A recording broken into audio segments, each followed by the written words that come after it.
ازاي اتغلب على اليوم اللي مش فيه اي انجاز، توهان والشغل كله بيتأجل؟ وليه تتغلبي عليه؟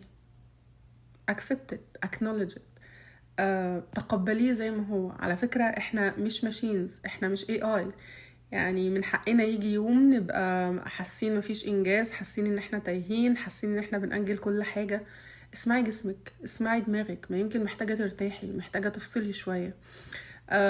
ما تفتكروش مثلا عشان أنا بتكلم على التركيز فانا طول اليوم مركزة، كل يوم 24 ساعة في اليوم، 7 ايام في الاسبوع، 30 يوم في الشهر. لا خالص، الحياة ups and downs، يوم ويوم.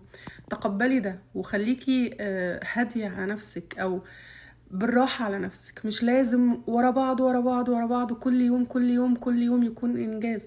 في ايام محتاجين نرتاح، ولما هتبقي هترتاحي هتحسي ان انتي احسن وعندك طاقة للي بعد كده.